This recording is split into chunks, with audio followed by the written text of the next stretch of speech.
Welcome to Catholic Messenger Conversation Podcast. Today's conversation with Bishop Dennis Walsh focuses on Life Teen Summer Camp, Theology on Tap, and the Catechetical Leader Summit, three different but energizing, at least my opinion, opportunities to engage youth and adults in our Catholic faith. Let's get the conversation rolling. Okay? It's good to see you, Bishop. Thank you. Bishop, what and where is Life Teen Summer Camp? We went down to Georgia, so it's about 2 hours northeast of Atlanta. So we flew into Atlanta Hartsfield, and Life Teen picked us up, and we went to their summer camp. They have a couple summer camps in Georgia, one Hidden Lake that we also saw, and also Cove Crest. So Life Teen is a Catholic youth ministry program. Very successful in many parishes. I don't see very often around here, but it started off in the West Coast, very successful in Arizona, California.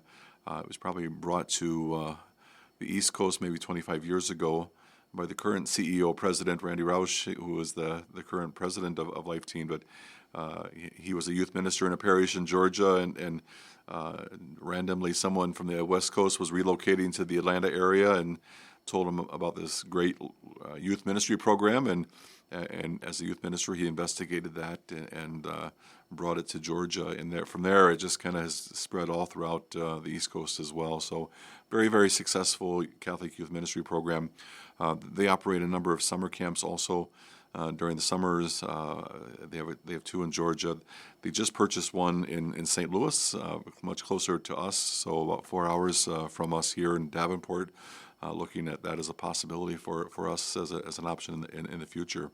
But I used to take kids to Cove Crest quite regularly in one of my previous parishes. I'd say from 2010 to 2015, we used to take kids. I think we started my first year with maybe 7 kids going to youth camp, and after that it just expanded.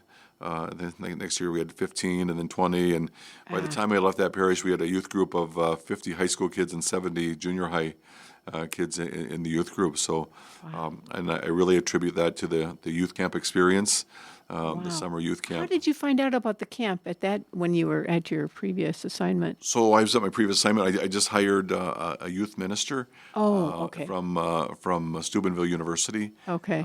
And so he said that he thought this would be a great program for our youth, and I said sure. It's an expensive option, but it's certainly well worth it. You know, and just an example. One of the kids in my parish, he had gone, I think, all 4 years. I think 8th grade you can start, and all the way through senior year. You can go after your senior year as well. So you can go 5 or 6 years into high school youth camp, but he went every year that we took kids, and his father, we used to have the kids come back and share with their parents what the experience was like, and one year, after a couple years of his son going down to youth camp, his father told me, he said, Father, I would take a second job to make this possible for my son. He said, I have seen so many positive developments in my son that I would take a second job to make sure that he still is able to do this. So, wow, yeah. That's amazing. So who accompanied you to Life Teen Camp this time? So I took with me Trevor Pullinger and also Zach Robinson. Trevor is the Director of Catechetical Ministries at Diocese of Davenport. Zach is Teacher of Theology at Assumption. I took both of them. Trevor, in his capacity in terms of catechetics, is also overseeing youth ministry. So my impression in Davenport is that youth ministry is kind of all over the place, and I just wanted both of them to see maybe a different vision of what youth ministry could be in the Diocese of Davenport. Wanted to make youth ministry about discipleship, and making disciples, and oftentimes youth ministry kind of becomes just games and activities and social events, but I think what Life Teen really does differently is it really encourages young teenagers in the church to have a love for the church, to go to Mass, and living a life of discipleship. Oh, that's wonderful. How many teams were at the camp, and where did they come from? They come from all over, but there was a parish from Wisconsin who drove all the way down by bus, all the way down to Cove Crest. There was also a team from Texas as well. They drove Louisiana, just all over the place. A lot from Florida and Georgia, but they just come from all over the place. There were 7 priests also there. So so the only way that Life Teen works is that they see themselves as a support for the parish, rather than just kids attending camp. You have to go as a group. So your youth group goes with your youth director and preferably a priest from your parish. And okay. so there are about 7 or 8 priests who were with us also at that camp. There are 400 teenagers at the camp, as well as summer missionaries. And so does it reinforce this idea of the need for community? well, it's very much relational ministry. So Life Teen sees themselves as supporting the youth ministry of the parish. So they develop the programming for the week, which enables the youth ministers and the clergy to engage in relationship building with their teens and their parish youth group. Can you describe like a day in the life of that camp? Usually it starts with morning prayer, morning praise, breakfast, and after that there are activities. So some of the activities during the day are mostly team building activities. They have the zip line and high ropes, and they have another obstacle, low ropes. And I think the first night is sort of a obstacle course, which is through a lot of mud, and so kids love it, and they come out pretty filthy at the end, but they really love it. It's going through mud pits and everything else, and they just enjoy it very much. And at the end of the obstacle course, it's a pretty substantial obstacle course. They have what they call a car wash with sprinklers that kind of clean the kids off, and then they all gather around a huge bonfire and singing praise and worship songs, and it's just just a great night for the first night. But then they have the high ropes and also the low ropes. They also have like paintball and other games during the day. One day is whitewater rafting. Oh, cool! So they go whitewater rafting. But the evenings are usually mass, followed by supper, then followed by an evening session that goes for about an hour and a half, 2 hours.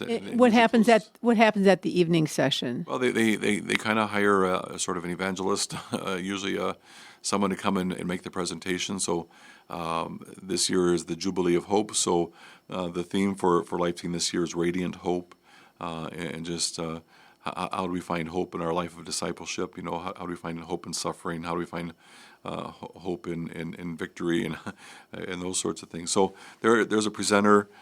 So generally they have a priest presenter. They have a lay presenter, usually someone who's a young adult, does an excellent job, and also a musician who leads the praise and worship music for the group. So it's just a very positive experience for young people. My experience over those 5 years that I was sending kids is they come out of there with a great excitement for the faith. It's good for them to see 300-400 other young people their age who are excited about the faith. Oftentimes in their own parishes, they may find themselves to be the only person at Mass of their age, or maybe 1 or 2 others. But to go to a place where there's 300 or 400 people who are excited about the faith is really brings the faith alive for a lot of these young people. So. Oh, that's great. Do they stay in cabins or tents? They stay in cabins, yeah. So okay, yeah. So it's a real camp experience, but it is for them. But for the priests, it's a little more comfortable. Oh, okay. So that's awesome. I hear in the cabins they fight for hot water. However, I wouldn't like that. So the accommodations for the clergy are a little more upscale than that. So. Okay. So you had hot water every day. Hot water every day. So. Oh wow. Okay, and a regular bed as regular opposed bed. to cot. Yeah. Okay, that sounds good. How would you describe the teens' attitude and the attitude of their camp guys? I'd say they're generally all very, very excited about being there, and the Life Teen as a whole, they have missionaries that work there during the summer. And they do an excellent job doing formation for their missionaries, And some of these missionaries have been there every summer. Some of them are permanent missionaries. They make a 1 or 2 year commitment to Life Teen. And so what do they do at the camp exactly then? They sort of provide the leadership and they coordinate and facilitate the group discussions. Do they do the activities too, do the like activities the as well. zip lining and all that sort of thing? Yeah. So Okay. these missionaries do all of that. And so even these activities, they're all sort of like team building or? Team building, yes, and confidence building for teens. They're just kind of Okay. taking chances with just kind of coming out of your shell, a little bit, being a little more free. Oh, wow. Okay. And I was wondering, what opportunities did you have did you lead or participate in liturgy or do anything? I was just an observer. I celebrated, or as a bishop, I presided a couple of liturgies. Usually another priest would preach. So Okay. we did liturgies with them, but for the most part, the three of us were just advisors, or not advisors, but standby witnesses. So you were just watching and these learning. activities Yeah, happening so yeah. you could see that? Correct. And we had other things Life Teen set us up with some of their people just to talk about Life Teen and what it's all about, what their philosophy of youth ministry is. So we had other meetings with Life Teen. So is Life Team something even aside from the camp? Then it's a program? Life Teen is a lay association of the faithful. Oh, okay. So they are recognized by the Vatican as a lay association of the faithful. So they are official organization within the Catholic Church, and it's not a company, but it is a ministry, and their ministry is ministry toward youth. Their tagline, their motto is "Leading teens to an encounter with Christ," is what they're all about. So is it brought into a parish then? So what happens in a parish is Life Teen. They have a whole program for junior high. They have another one for high school. So they produce materials. So a parish will basically subscribe to Life Teen, and Life Teen 4 times a year will send them life nights and activities and programming that they can do with their teens. Generally, a life night in a parish consists of like a Sunday evening liturgy, followed by a sort of a fellowship meal with young people, and followed by a life night, sort of a presentation. Oh, okay. On some aspect of the faith. So they develop all of those materials. And is that done through like youth ministry in a parish then? Yes. So it presumes that you have a youth minister in the parish, and if you don't, they have another program. So in a small parish that doesn't have a youth minister, they may have maybe less than 20 kids in youth ministry. That they have another smaller version that they can do themselves. The thing that Life Teen gives is support. So they give training to youth ministers. They give training to clergy. They give training for musicians in terms of how to be a worship leader for teenagers. So. And so what were your takeaways from Life Team Camp or Life Teen Camp, and how do those takeaways translate into opportunities for our diocese? Well, I think what the culture is telling us with, there really is something extraordinary going on in the church regarding conversions to the faith, and especially among Generation Z. So there is something going on. So I think people are hungry and thirsting for something more. They are looking for something. I think what they're looking for is a genuine encounter with Christ, and they're looking to be called into discipleship. I think Life Teen has done that well, and they've done that well for a number of years. So my takeaway and what I learned as a pastor is we need to provide teenagers this pathway to discipleship, and in many ways it started with many of my kids in past parishes with an encounter in summer camp, and followed up by regular life nights throughout the year.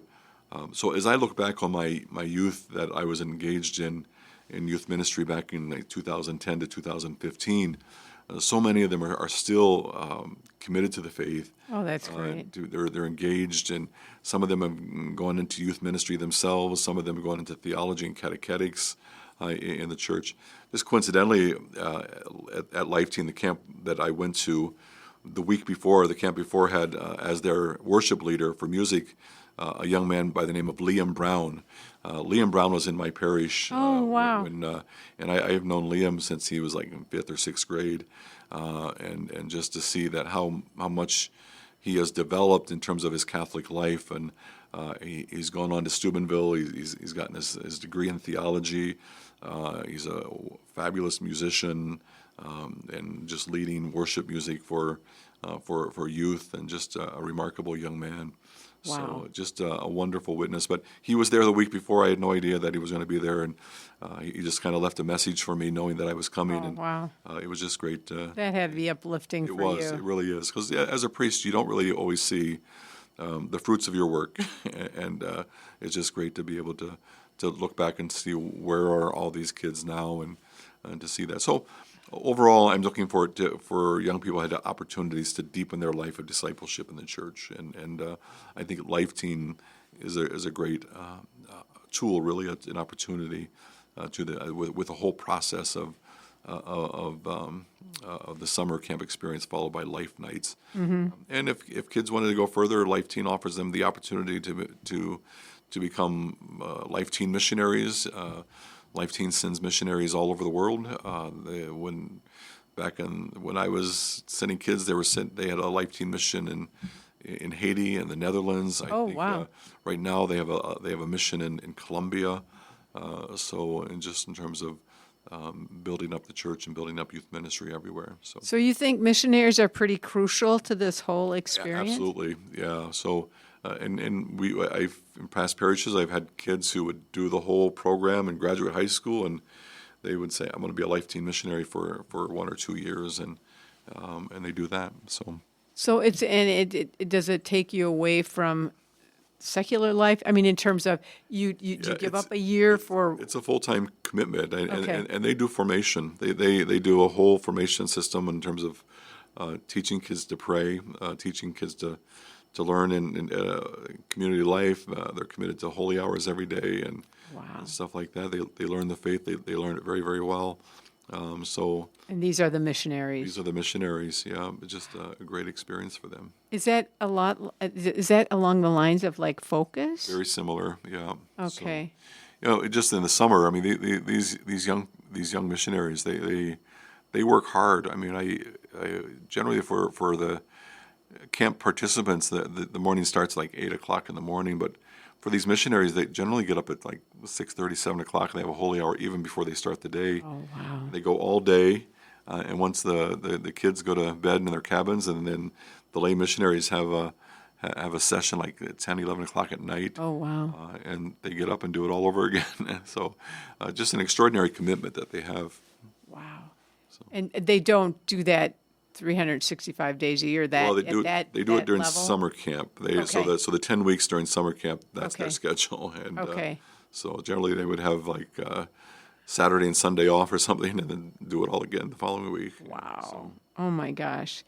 Well, I want to switch gears now. After you returned from camp, you were a guest speaker for Theology on TAP, organized by young adults in parishes in Lee County. And I was just wondering, what was the focus of your talk at Theology on Tap? So, for the diocese, for the synod, they talked about sort of a year looking at the sacraments and Catholic life. So their whole series this year is on the sacraments. So last month, I think, Father Mike Phillips did a presentation on baptism. So they asked me to do one on reconciliation. So my talk was about, we were down there for 2 hours, and I probably gave a presentation for about half an hour and took about the rest of the time was spent in answering questions. So, but we talked primarily about reconciliation. What were some of the questions you received from some of the participants? Well, in my presentation, I generally talk about, it really is why we forgive is and why we need forgiveness is that it all. Why we forgive is that it mirrors the very life of God, right? Those people hold grudges all the time, and but thankfully God doesn't hold a grudge against us, right?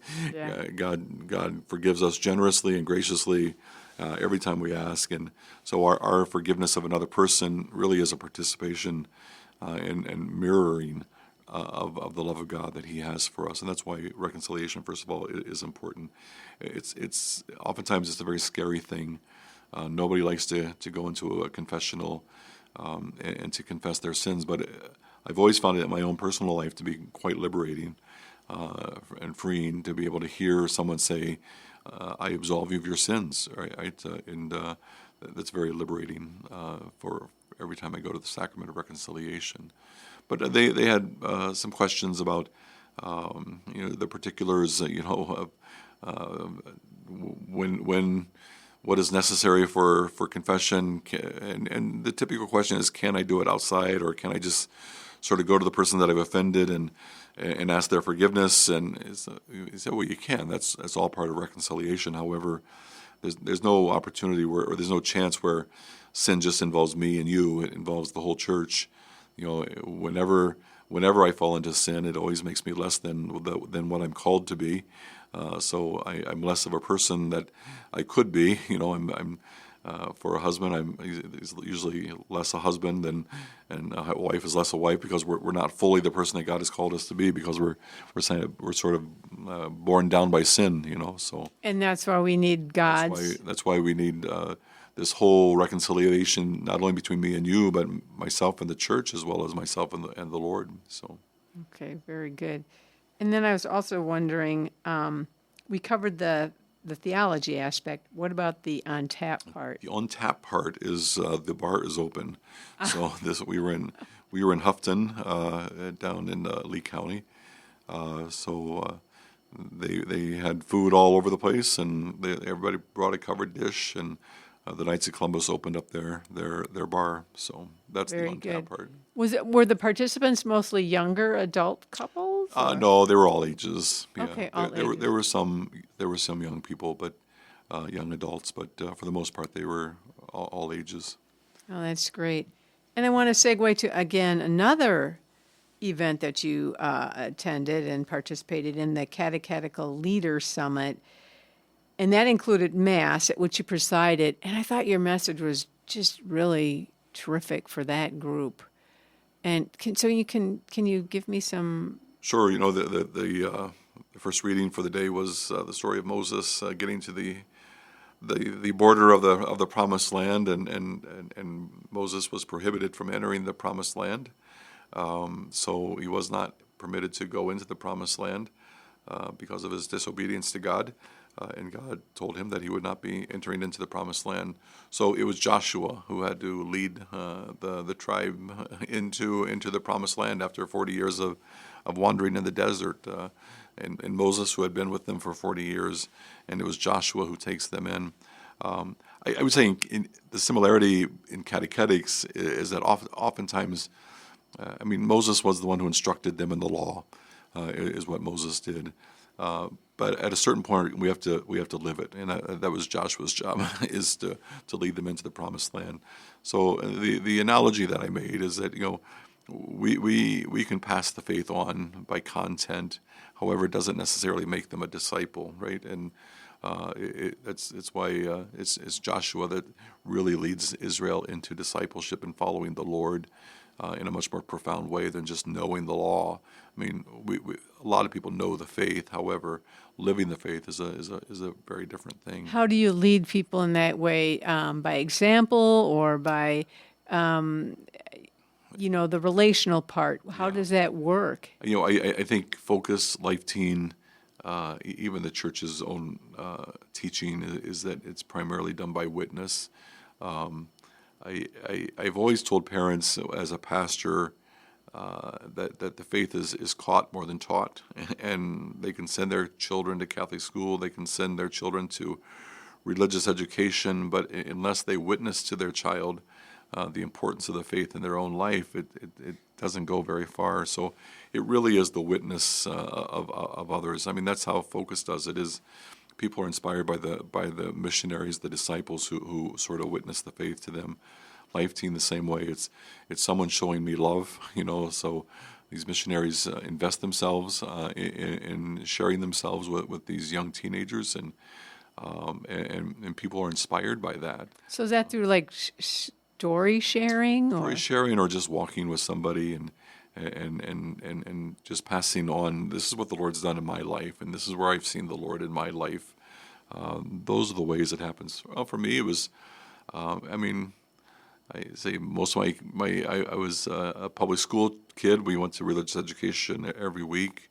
The vast majority of them didn't go to church. But however, we went to church every week. But it really was the witness of my parents to say, this is what is important for us. These are the values that our family hold, and this is why they're important.